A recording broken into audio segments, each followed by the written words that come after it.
When the wind rises and the world begins to sway, the one who remains unmoved is not the one who has built the tallest wall, but the one who has cultivated depth within.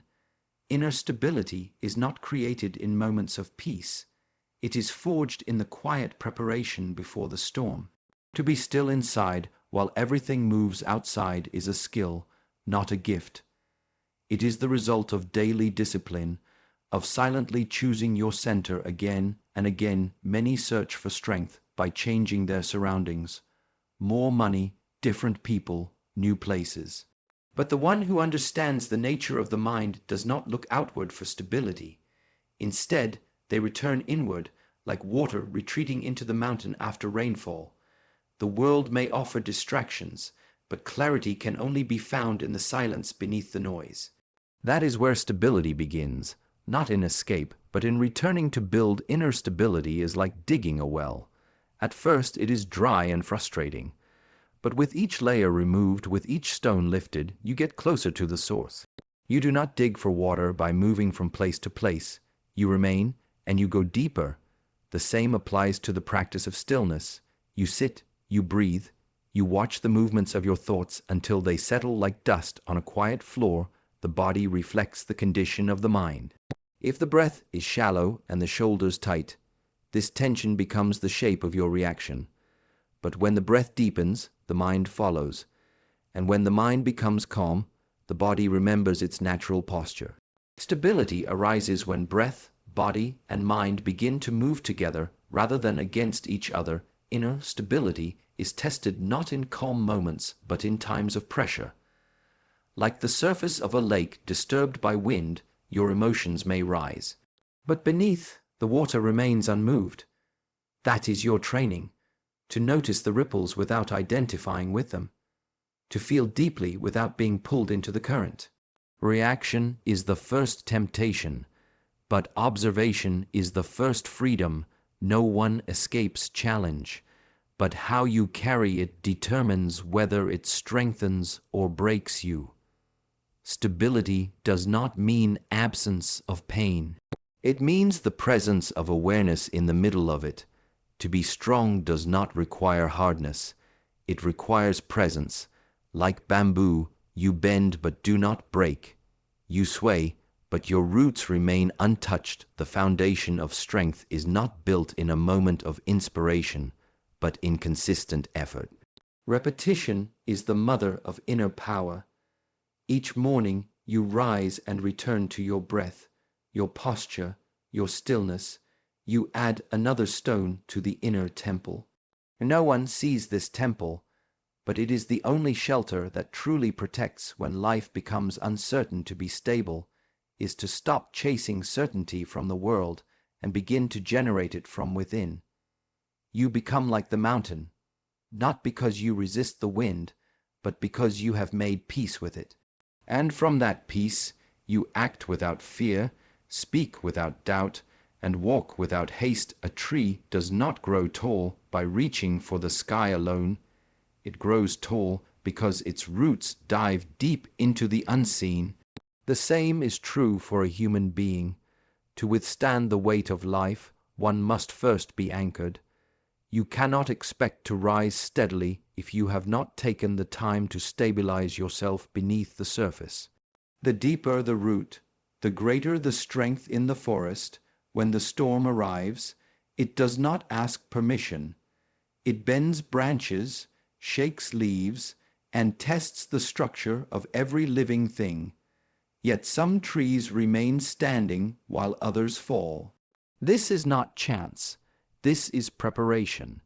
It is the unseen root system, developed in silence and patience, that determines whether the tree breaks or endures. Your emotions, thoughts, and reactions are like branches swaying in the wind.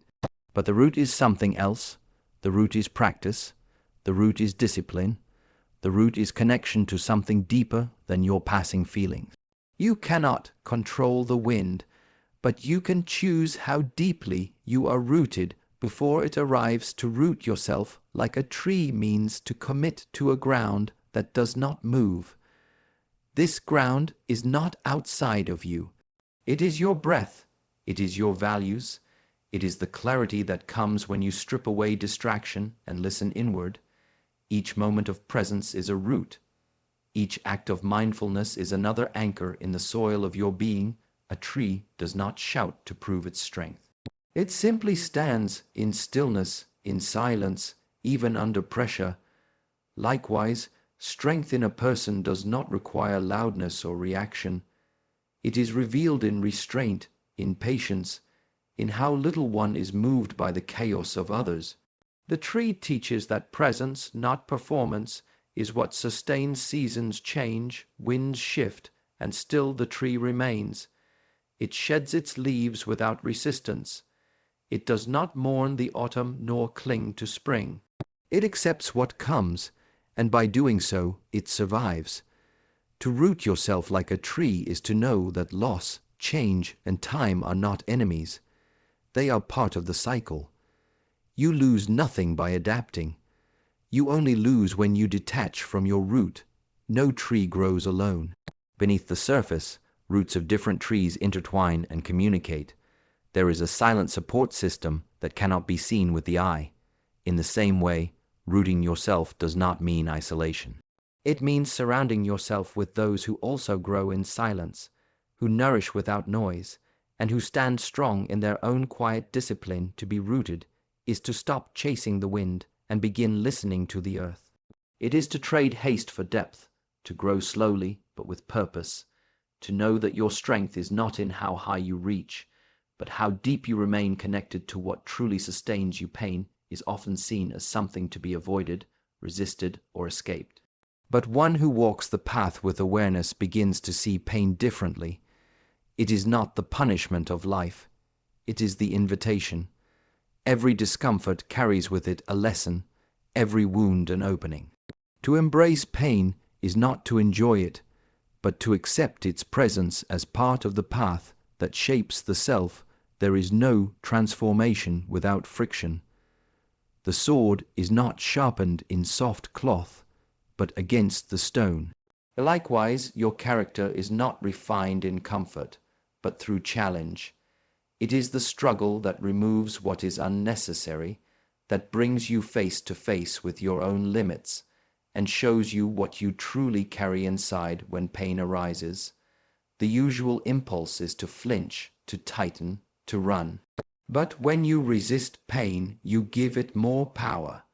When you observe it, breathe with it, and allow it to unfold, you begin to see that pain is movement.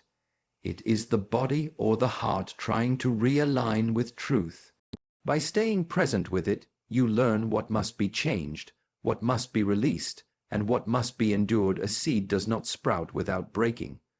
The shell must crack, the soil must press, the light must burn. Growth demands discomfort. To embrace pain as a path is to understand that your suffering is not in vain.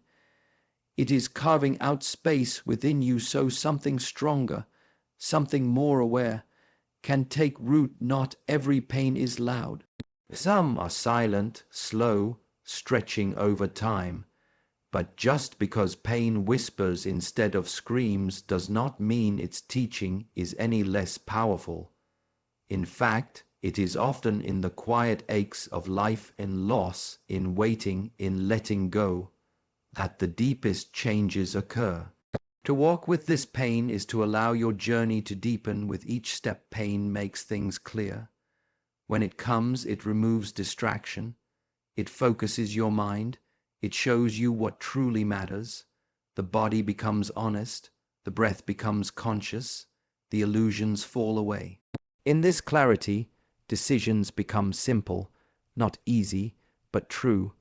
This is how pain teaches, not with words, but by revealing. Those who run from pain delay their own becoming, but those who face it, breathe into it, and allow it to move through them are the ones who emerge with wisdom. They no longer fear discomfort because they have learned that pain is not permanent. It rises and falls like the tide, and if you stand in it long enough, you begin to notice the calm underneath the waves. To embrace pain as a path is to honor your own evolution. You stop asking why me and begin asking what now. You stop seeking the way out and begin walking the way through.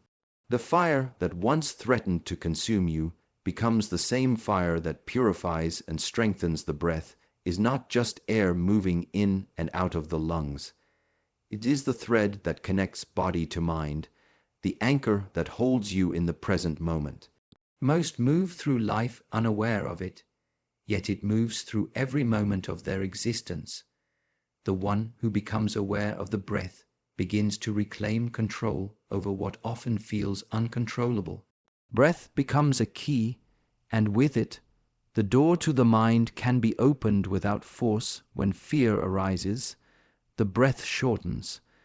When anger arrives, it speeds. When peace is present, the breath slows and deepens. This is not coincidence, it is communication. The breath speaks the language of the mind. To control the breath is to change the rhythm of thought. It is to interrupt chaos with calm, to pause the momentum of reaction and choose a new direction. Each conscious breath is a message to the mind. Stay here. Do not wander into the past where regret lives.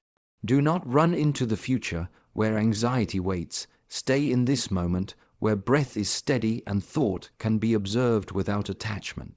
The breath teaches that presence is always available, not by seeking more, but by returning to what has always been in training. The breath is the first step.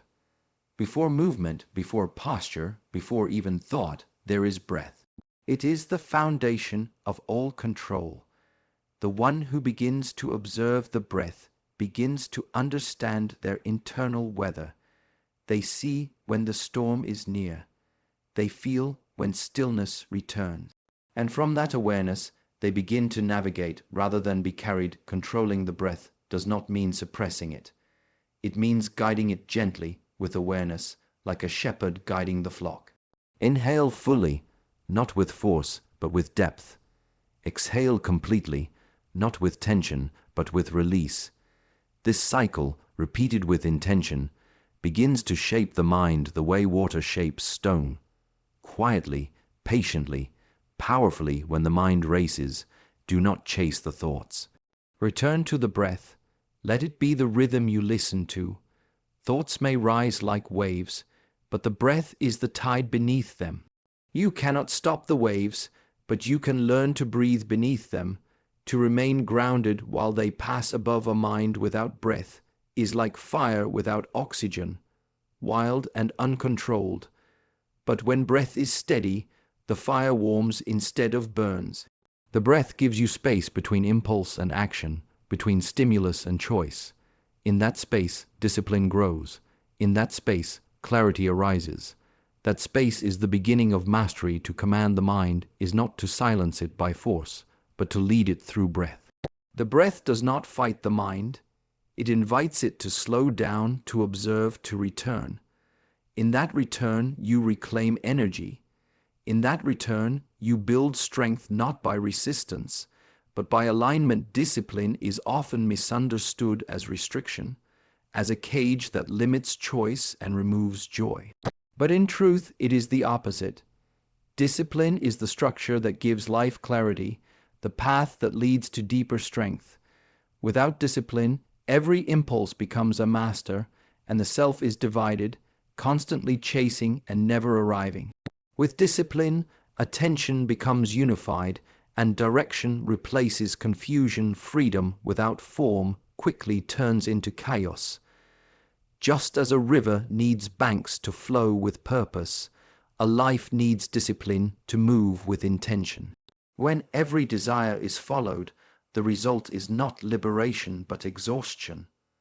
The disciplined one does not follow every urge.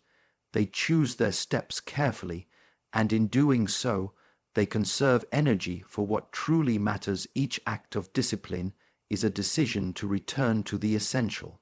Whether it is rising early, maintaining posture, or breathing with awareness, it is a way of remembering what is important. The repetition of these acts is not punishment, it is cultivation. Like sharpening a blade, The edge is formed not through force, but through steady, deliberate movement. Discipline is not about harshness. It is about alignment, the body, the breath, the thoughts, the actions, brought together in harmony. When your inner world is scattered, you feel pulled in many directions. But when discipline is present, you begin to feel whole, capable of facing difficulty without being broken by it. The mind resists discipline because it wants comfort. But comfort does not strengthen. Growth begins where comfort ends. The more you return to the practice, even when it feels inconvenient or challenging, the more you realize that the true discomfort was never the effort. It was the lack of clarity when you lived without it. To be disciplined is to choose your suffering. You suffer the short-term effort so you do not suffer the long-term regret. You carry the small weight each day so you do not collapse under the heavy weight of accumulated neglect. Discipline transforms difficulty from something you avoid into something you use. The disciplined one walks the same path each day not because they are forced, but because they have seen where the undisciplined path leads. They understand that repetition is the soil in which mastery grows. By committing to the same simple acts, the same mindful rituals, they build an inner stability that no external force can shake. Discipline is the agreement you make with yourself that your purpose matters more than your mood. It is not decided once, but renewed daily. In this renewal, freedom is found, not the freedom to do anything at any moment, but the freedom to act with strength, to speak with intention, and to live without being bound by every passing desire. Silence is often mistaken for weakness, for absence, or for a lack of response. But silence, when chosen with awareness, becomes a force that speaks louder than noise. In silence, there is no need to prove, no urge to defend, no rush to be understood. The one who has found strength within does not need to express it constantly. They allow silence to carry their presence. Noise is everywhere, in words, in opinions, in the mind itself. It demands attention, it seeks validation. But silence is content without approval. It does not compete, it observes, and in this observation, clarity begins to form. The loud may be heard first, but the silent are often remembered longer. When you remove the unnecessary, silence remains. It is not emptiness, it is spaciousness. In that space, the self can breathe, the mind settles, the body releases tension. This is where power is stored, not scattered in reactions, but gathered in stillness. The less you say, the more you listen. The more you listen, the more you understand. In silence, intention becomes stronger. Every movement becomes deliberate. Every word, when it finally arrives, carries weight. There is no waste in the speech of the silent. Like the mountain that does not speak but shapes the sky, their presence influences without force, without explanation. Silence is the ground where emotions reveal themselves without being suppressed. Anger loses its fire, fear softens, joy deepens. To sit in silence with yourself is to meet yourself honestly, without distraction.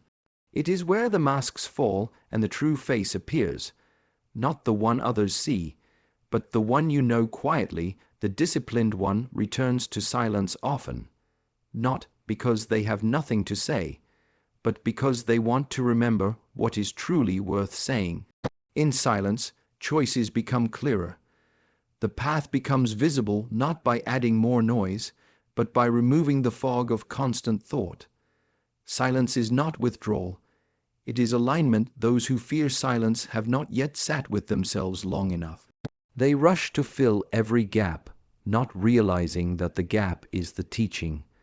In silence, time slows. In silence, the present moment expands. This is where understanding arises without being chased, and where peace settles without being forced. Power revealed through silence is not about domination. It is about presence. When you do not react, you remain free. When you do not rush to speak, your words gain strength. When you do not fill space unnecessarily, you begin to feel the energy within it.